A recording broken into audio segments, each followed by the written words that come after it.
program. Here's where we showcase a lot of our young people. And we started it off with the traditional drum call. The drums is a language. These are called djembes, the talking drums.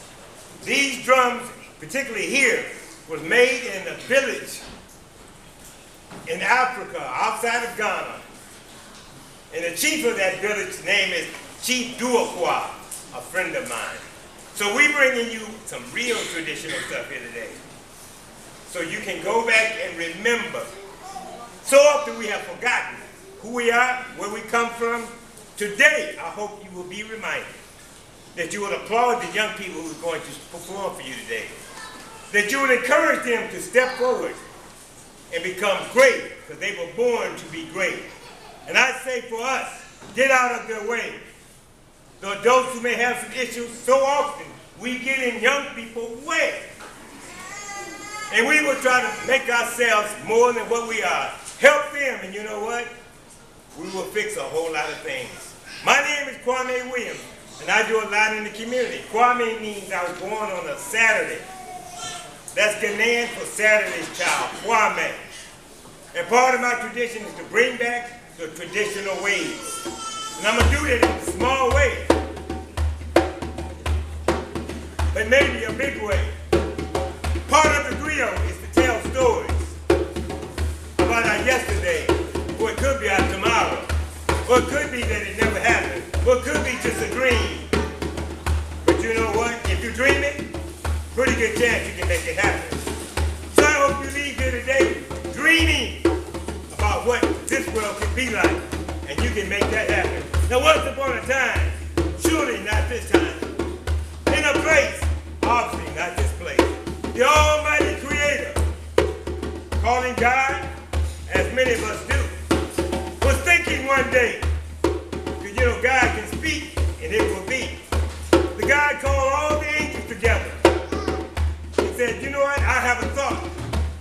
My thought is I want to make man and woman. Now the angels say, what in the world is man and woman? What they gonna look like? What they gonna do when they get here? You sure you want to make man or woman? Because that word worries me. So after some discussion, or a lot of discussion, they agreed, and he made man and woman. Now after some time, they were living in harmony. Man and woman, they were at peace with everything on the planet, on the earth, around the earth, in the heavens. Everything was good, just like all the other stuff God had made. At the end of the day, he said it was good. And man and woman made everything good. So God called the angels back again. He said, you know what? Now I want to give man and woman all the secrets of the universe. Now the angels say, you sure you want to give man and woman all the secrets so that they can know everything? Now after some discussion, or a lot of discussion, after some discussion, or a lot of discussion, they agreed to give man and woman all the secrets of the universe. Now you know what? Man and woman took that information and they made wonders. They did great, great things. But you know what? They also learned how to deceive and cheat and lie and steal and hurt and harm. Now the angels started sending memos to God and said, you know what? We need to get together. We need to figure this thing out. Now after some discussion, or I think a lot of discussion, after some thought, or I think maybe a whole lot of thinking, God asked all the angels, what can we do about man? Because one thing, that if I give someone something, I will never take it back. So the angels and all the angelic hosts thought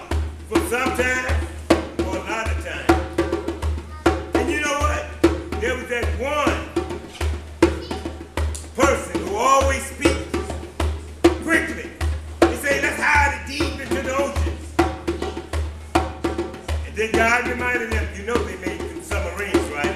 Oh yeah, you're right. But let's take it deep into outer space. He said, yeah, you know they fly up there now.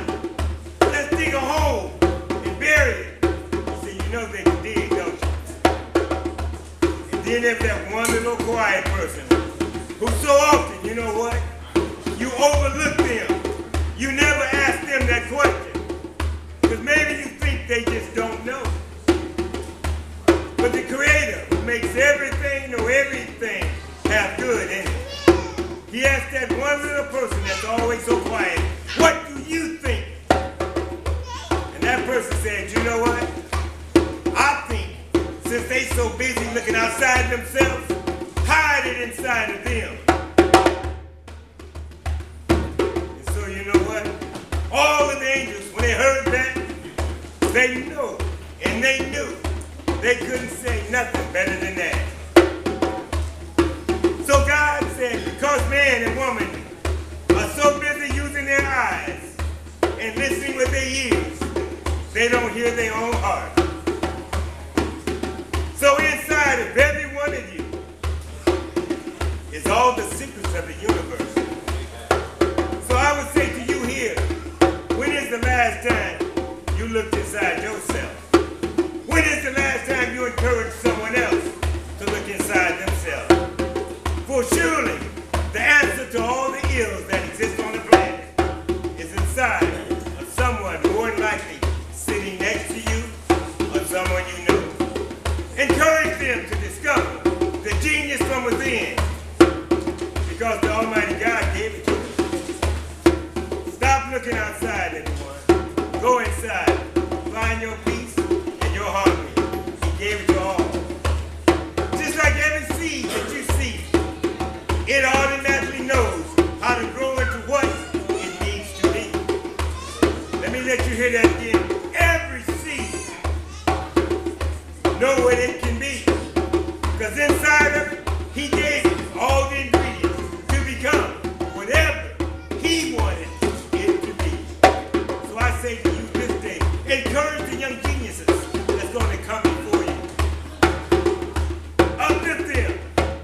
And I said, we help our young people be what they need to be and become what he wants them to become.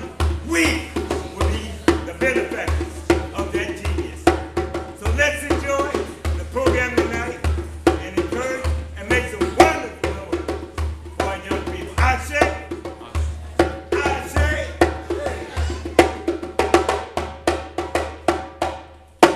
Sante Sana.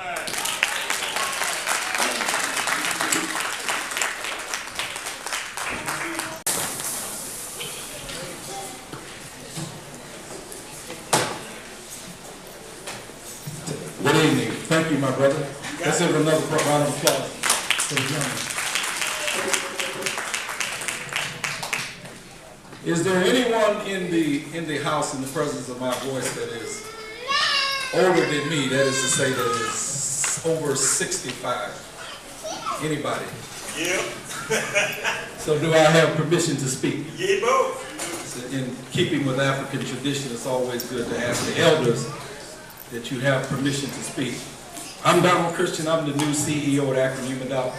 And on behalf of the agency and on behalf of the Board of Trustees, I want to say thank you for coming out. Welcome you all to come out and share in our Black History event this particular night.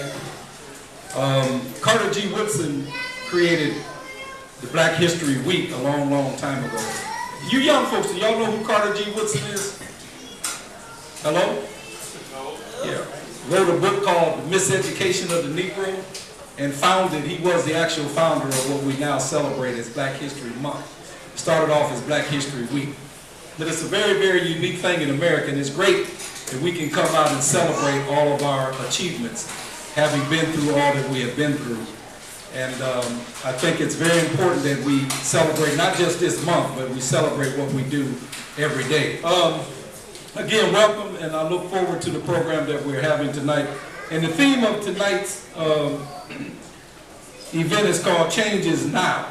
Who came up with that name? Who? You got your hand up back there? The kids? Yep. Change is now. Yep. Yeah. Okay. So I guess they're going to let us know how they came up with that name and how that's going to be the theme of tonight's show. Because change is now. Change doesn't happen in the past. The past is gone forever. Tomorrow's not here yet, so all you have is the moment. Right? And for you young people, I'm an older guy, but I'll say to you, you've only just a minute. And I'm going to tell you what Benjamin E. Mays, who was Dr. Martin Luther King's mentor, when he was at Morehouse College, he told him about this little thing that he called just a minute. Are y'all listening? I've only just a minute. 60 seconds in it. Forced upon me, can't refuse it, didn't seek it, didn't choose it. But know that I must use it, will suffer if I abuse it, pay account if I lose it. Just a tiny little minute with all eternity wrapped up in it. And he said that to Dr. Martin Luther King, who was just a student then, and he took that and internalized that, and look where he went and what he did in terms of his journey on earth as a black man. Because he knew he didn't have a lot of time, right? Died at age 39. And a lot of people think that's really young, but that was really young. And he did all that he did in 39 years. So we're here to celebrate a little bit of that history tonight, and I want to thank you all for coming out. We're going to have a nice program, and at the end, Tracy has prepared a nice meal for her. Let's give her a hand right now, even before. Thank you. And Mr. Bowden is here, our photographer. Welcome, and he's going to be coming around taking pictures of some of us through the night. Mr. Richard Nelson is here, our CFO from the agency. Thanks, Richard. Thanks for coming out. And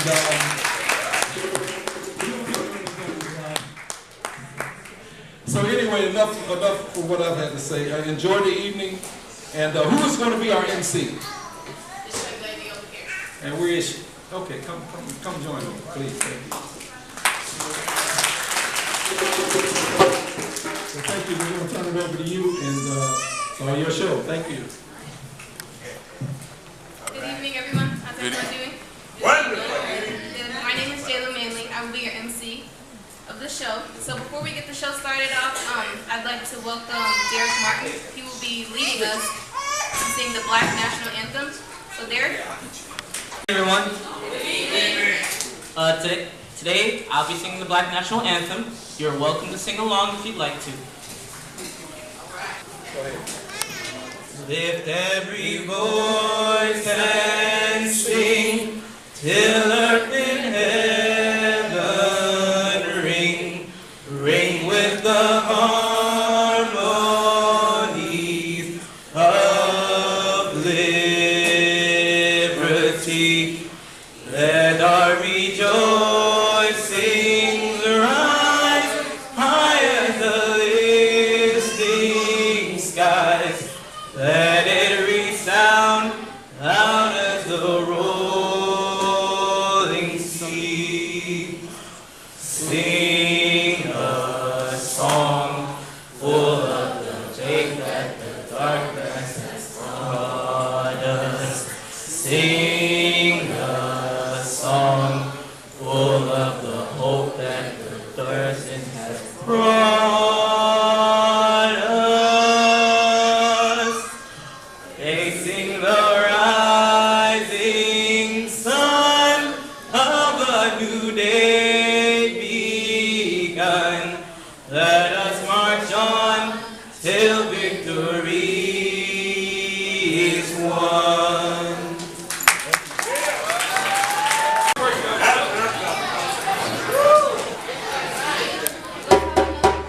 Derek Martin, please.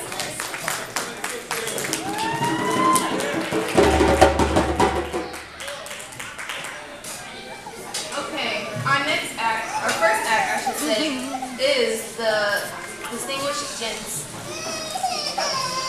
The young lady of the Distinguished Gents. And they will be doing Color of Culture. So give them a round of applause, please.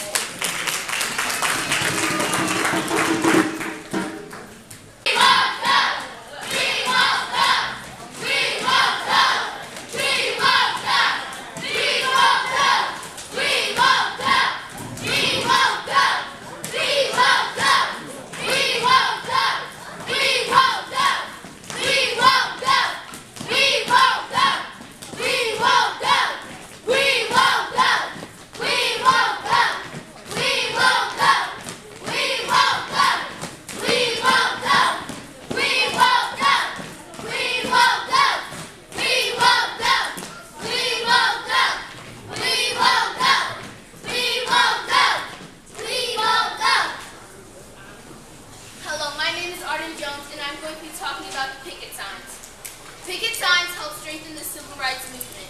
They showed their messages quickly and effectively. They had writings like, "Let us go," "We stand strong." They also helped with segregation practices. Thank you.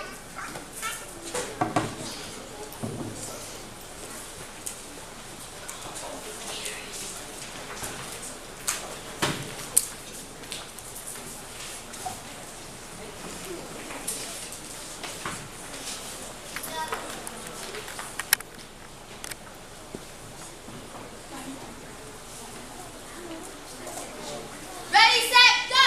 1, 2, 3! People along the picket line used hand fans to cool themselves off. They had pictures of civil rights leaders and inspirational quotes.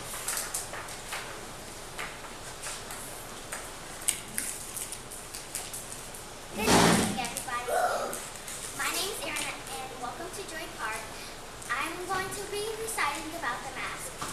African sculpture is known for its variety of style. One of the African sculptures is a mask. Thank you.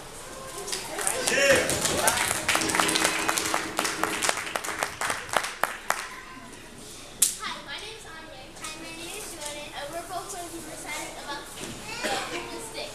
Children living in a slave quarters didn't have many toys. One toy they liked to play with was a large hooping stick. The hooping stick is when you put the stick in the hoop and you try to balance it. Let's see how it's done.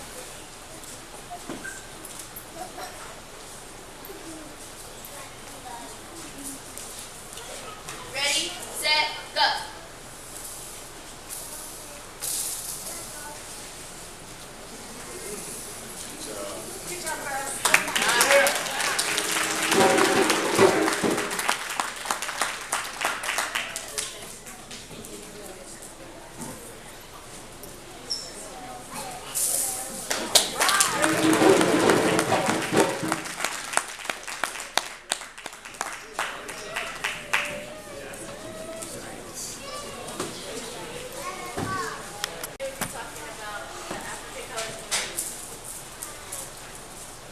Black means brave and strong people. Red means river like rolling. Green means the land called Africa, and yellow means the light that shines. We made jewelry in honor of Rosa Parks because she was a civil rights activist and fought for African American civil rights. I gave this award to Harriet Tubman because she helped the slaves escape from the Underground Railroad and she was the leader of the Underground Railroad. I choose Barack Obama because Barack Obama was the first African American president. He also served 2 terms. He also was the first president of the United States of America. I choose to give my award to George Washington National because he was the first black owner to own a hotel, a barbershop, and a beauty salon in downtown Akron, Ohio. There is a landmark on the corner of Main Street and Martin Luther King Boulevard to honor him.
Dominic. I have a quote of Barack Obama. Yes, we can.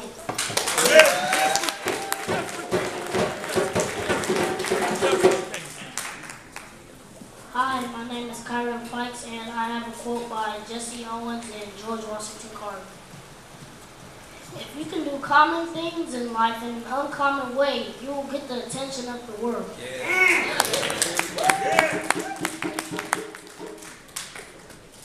We all have dreams, but to make those dreams come into reality, it takes an awful lot of dedication and determination. Right.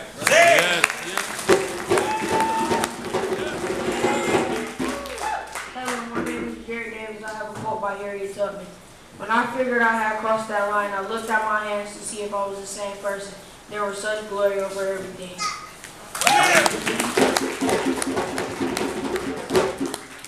Hi, my name is Cornelius, and I have a quote from Coretta Scott King, who is the wife of Martin Luther King Jr.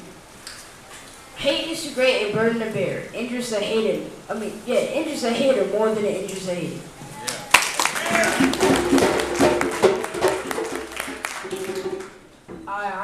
I am Amir Green, and I have a quote by Muhammad Ali.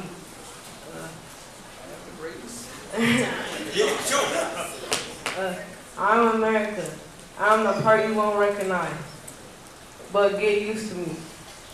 I am black, confident, cocky. My name not yours, my religion not yours. My goals my own, get used to me.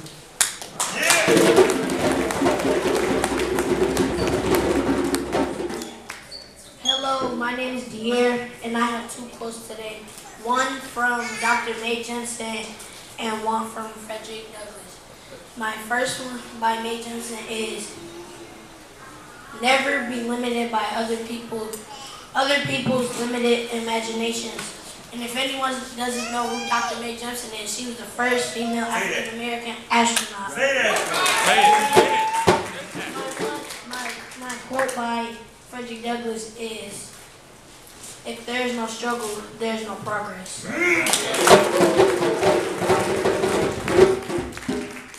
Hello, my name is Derek Martin, and today I'll be saying to you two quotes. The first one by Frederick Douglass is, there is no Negro problem. The problem is whether or not the American people can have loyalty enough, honor enough, and patriotism enough to withhold their own constitution. The second one is by Booker T. Washington, and he states that success is not measured by the point one has come up to in life, but by the obstacles he has overcome.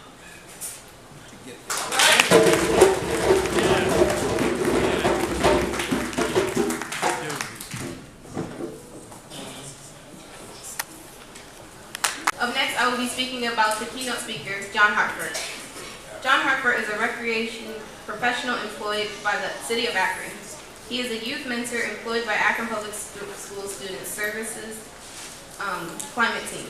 Much of John's team time is devoted as a volunteer coordinator for the East Akron YMCA Achiever Program. He was educated in Mansfield Senior High School. He graduated from the college.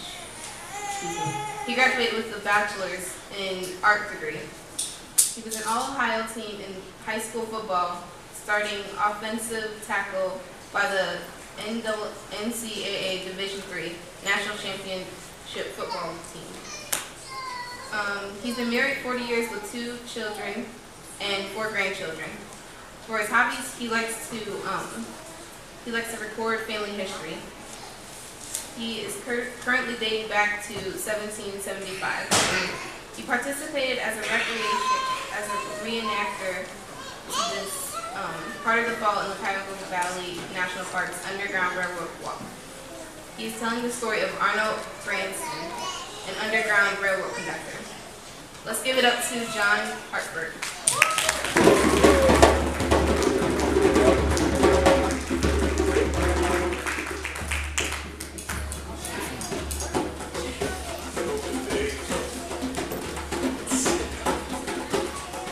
First time I ever been like background music, you know, it's some powerful stuff. So I'm gonna do two things. Ask me to be a keynote speaker. I'm gonna start by being a reenactor. So in 1936, the federal government interviewed a lot of slaves, recorded their stories. You can go into the archives if you want to read a lot of stories of the journeys of a lot of our people. Arnold Braxton's a little bit of his.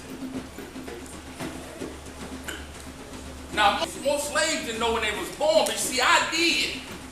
I was born on Christmas morning in 1840. Now, I was a grown man before I got my freedom, but before I did, I helped lots of other people get theirs. Might have been as many as 200-300, but way more than 100, I know for sure. Now, I didn't have any idea I was going to get mixed up in anything like that.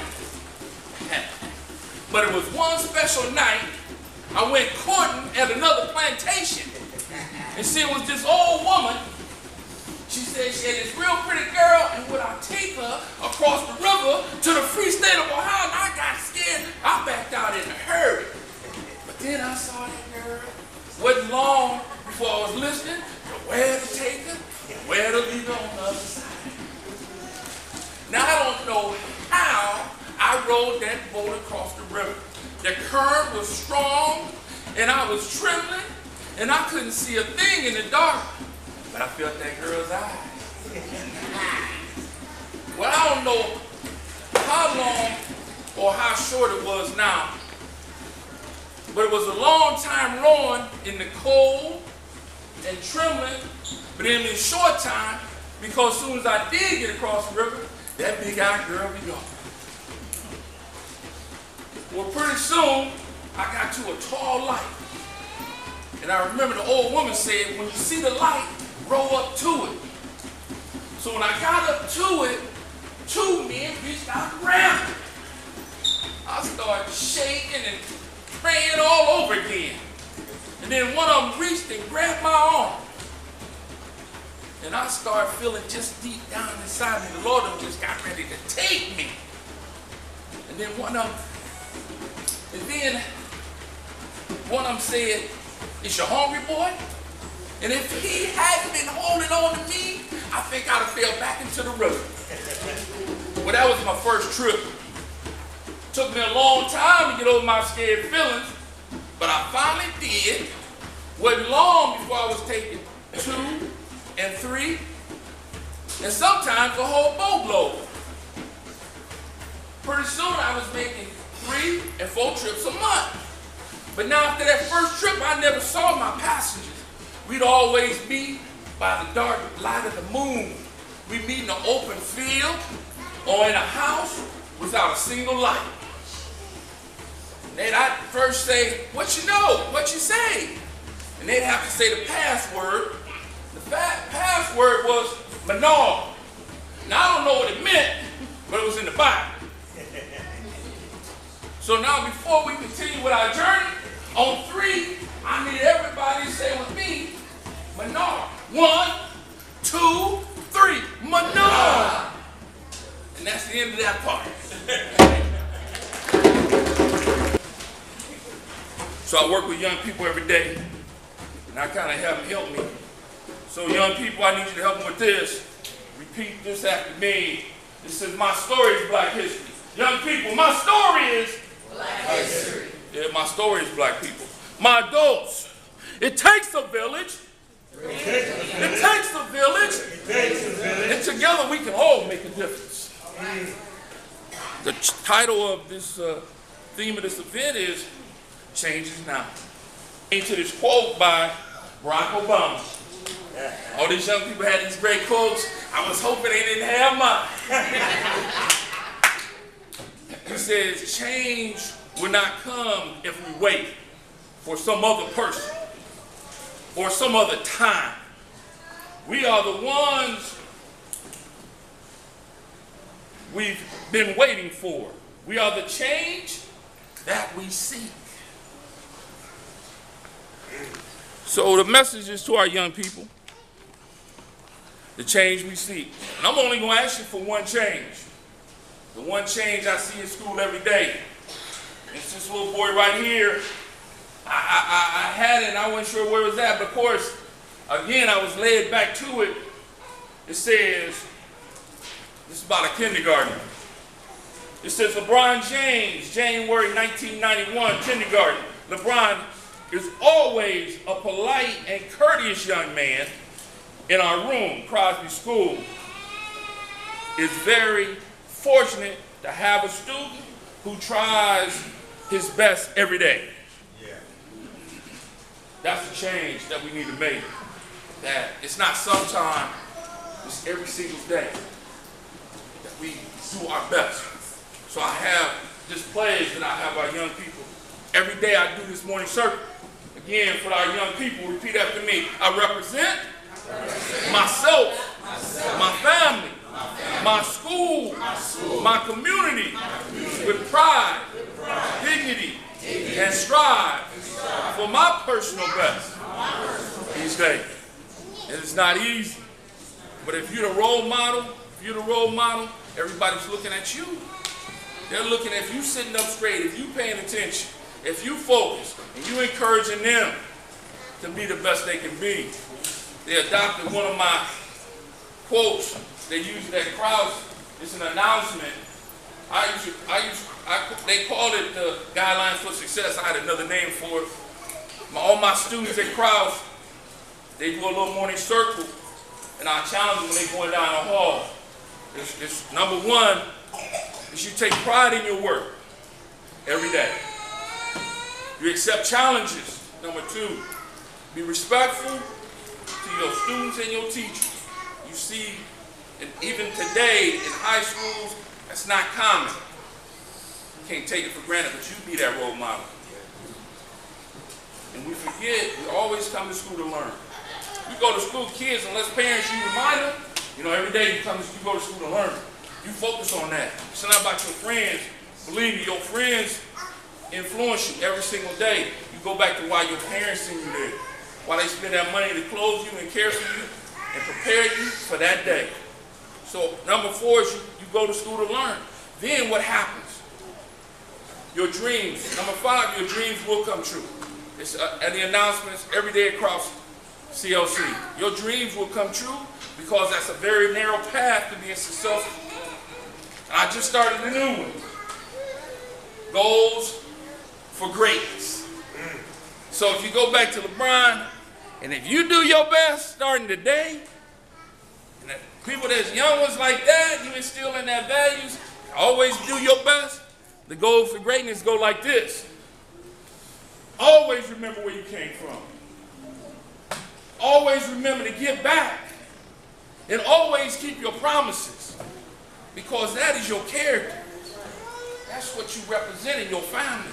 When you keep your promises, you say, Mom, I'm always do my best. If I say I'm going here, you know I'm going to be there. If I say I'm going to do this, you know I'm going to do it. That's how you represent yourself. That's a very narrow path to success. And if you do those things, you will be successful. That's a very simple change. We'll finish it up like this. Young people, repeat after me. Today, I will make that change. So I will always do my best each and every day. Thank you.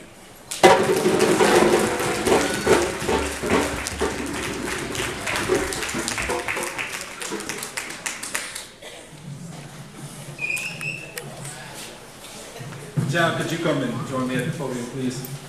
Let's hear it again for this brother.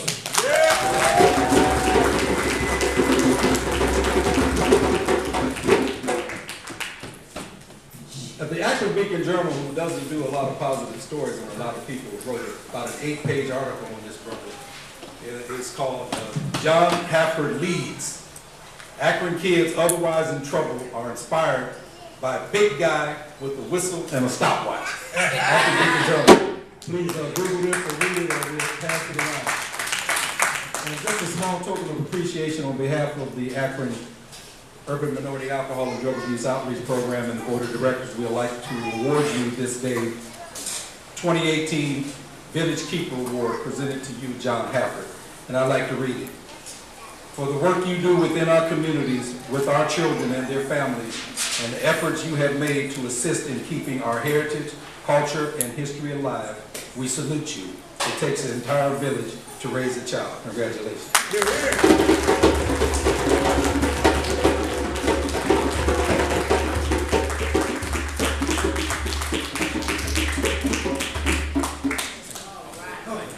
We need more brothers like this in our community, absolutely. And let me say thank you to the prevention staff in here. Would you please stand?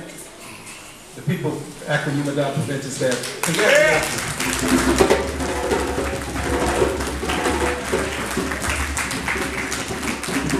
You do a fantastic job in mentoring and guiding and trying to put these young people on the right path in life.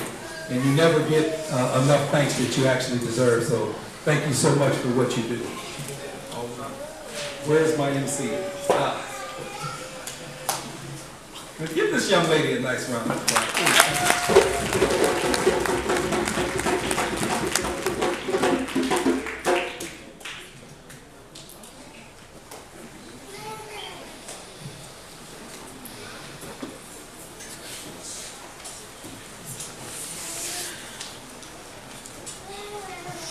All right, let's give one last round of applause to Mr. Harper, please.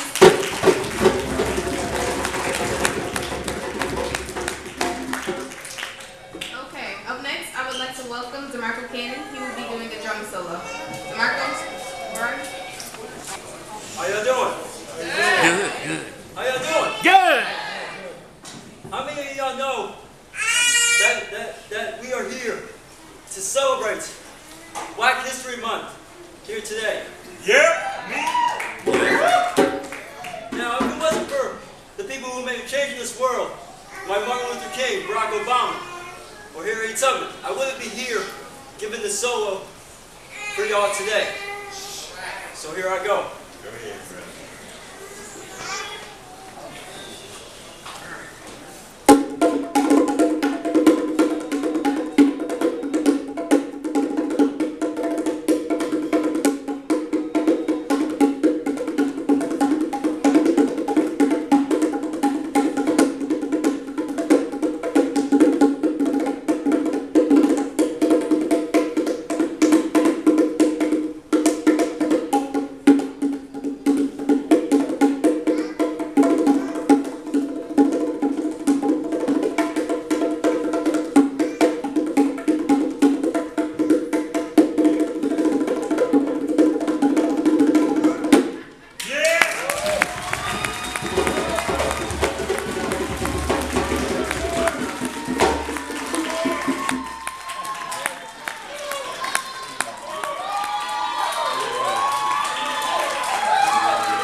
About a skit called Rise Up, and then the girls will be doing poems.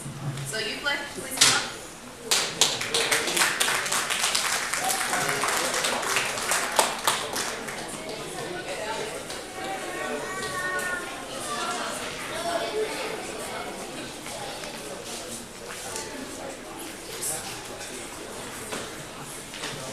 Test it.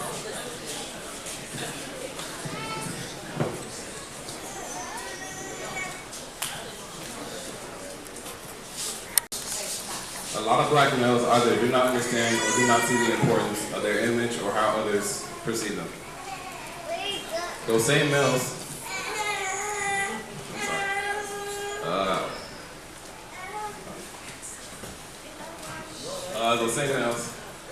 those same males do not believe that something as routine as their attire can tell a stranger everything they choose to believe to be true about that male. Today, the young men of Youth-Led Prevention and I will be displaying what others think to be true about you just because of what you wear.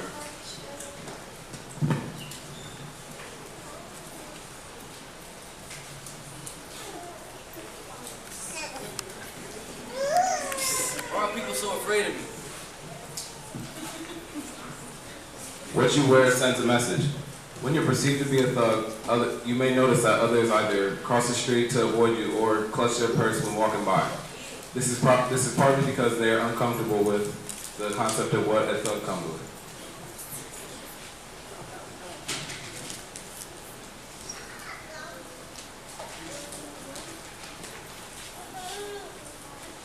Now, this is an F before I'll even get it. Why do people think I'm stupid? A lot of people believe in the stereotype that black males are unintelligent and only good for sports. These people believe that the only way a black male will ever see college is through shooting a basketball.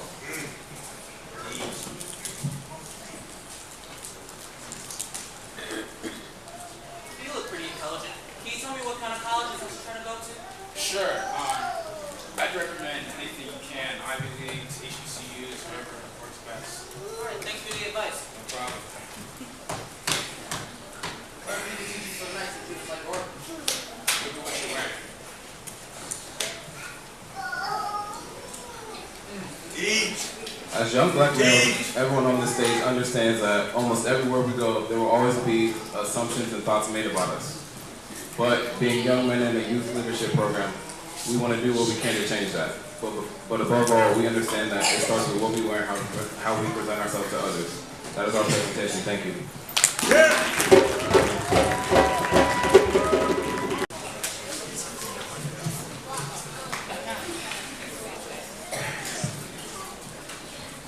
Hi, my name is Trinell, and I'll be reading a poem by Maya Angelou called Phenomenal Women. Pretty women wonder where my secret lies.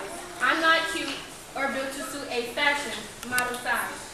But when I start to tell them, they think I'm telling lies. I say, it's in the reach of my arms, the span of my hips, the stride of my step, the curl of my lips.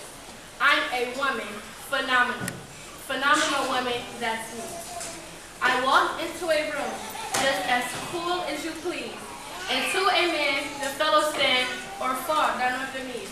Then they swarm around me, a hive of honeybees. I say, it's in the fire in my eyes, in the flash of my teeth, the swing in my waist, the joy in my feet. I'm a woman, phenomenal. Phenomenal woman, that's me. Men themselves have wondered what they see in me. They try so much, but they can't touch my inner mystery. When I try to show them, they say they still can't see. I say, it's in the arch of my back, the sun of my smile, the ride of my breath, the grace of my style. I'm a woman, phenomenal. Phenomenal woman, that's me. Now you understand just why my head's not bowed. I don't shout or have to jump about or have to talk real loud. When you see me passing, it ought to make you proud. I say, it's in the click of my heels, the bend of my hair, the palm of my hand, the need for my care. Because I'm a woman, phenomenal. Phenomenal woman, that's me.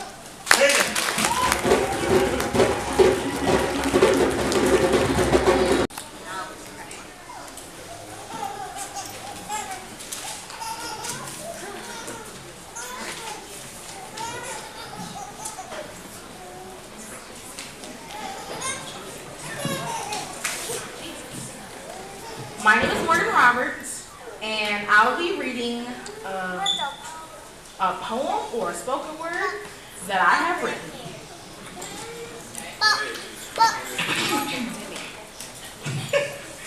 Breaking through the barriers, running a race. For us black women in this place. Looking at us, seeing the color. No one really looks like each other. I love my skin and what I am in. Confident and positive is what I am. I'm not a soul can hurt me by talking about my melanin. Stereotyping me won't do you any good. When I prove it to you, you won't do it anymore. You won't say it anymore. You won't look at me like that anymore. I can't change someone's idea of me, but I could change the way they see me. I walk down these aisles and halls like it's a runway because I'm fabulous. I'm black and fabulous. I'm a fabulous black woman. My strength is like 1,000 men, but it's one woman, one black woman.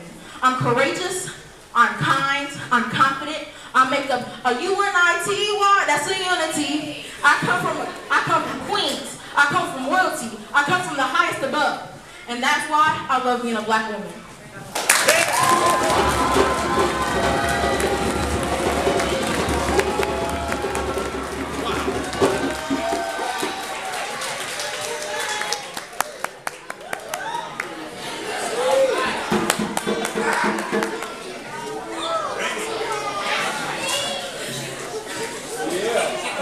Now I have to come behind that. So.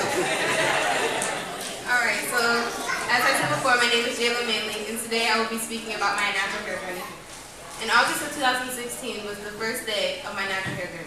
I would like to say that it's been an awesome journey. I'm still on this journey, and I will continue to be on this journey for the rest of my life. And I'd also like to say, everyone that isn't natural, that's okay. You know, it's fine to be what you like to be. It's fine to do the hairstyles that you like to do. Everything is beautiful. Everyone is beautiful. So like I said before, August of 2016, I started my natural hair journey, and I was natural transitioning, which if anyone doesn't know what that means, it means I still had chemical in my hair. So I had damaged hair from perm, and when you wash, you can tell this by when you wash your hair, you can tell by the roots of your hair is natural, and then the tips are straight, which usually indicate the damaged hair. So I grew out my natural hair / damaged hair until about July, until I had the courage to big chop. Anyone doesn't know what that is, big chopping is when you cut off the rest of those perm ends. So I was going around with the short fro. I thought it was cute, but others didn't think so, but that's okay. So I rocked my natural fro, and I found that in times I was getting discouraged because I'd go to school with girls that didn't have hair like me, and they had hair down to the back, and it made me feel some type of way. So I looked to YouTube because I followed a lot of black women that inspired me to rock my natural hair and to do what I wanted to do, because I feel like in this day and age, it's becoming very popular to become natural. It's a trend.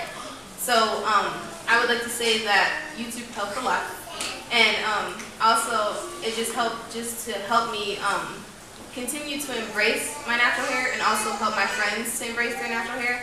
I'd like to also say that it's been awesome because I've been able to help my friends transition and do different things with their hair to make them feel like their hair is beautiful. It's not always what others think of your hair, and it's not always what the next Instagram model's hair looks like. It's your inner hair, it's your hair, and it's what you think is beautiful. I think that's all I have. So thank you for listening. For the MC co-host, thank you so very much. And I think that there's going to be a nice meal served. So, in tradition of eating, Jennifer Brown, would you come forward, please? Please. Because I try to think of somebody who could use the grace.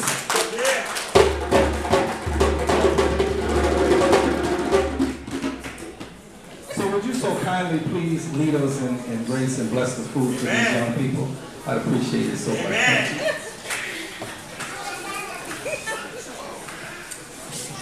By your hands, please.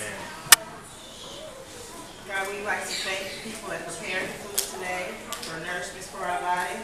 We'd like to thank everyone that came out, bless them, take them home safely, and everyone enjoy. Amen.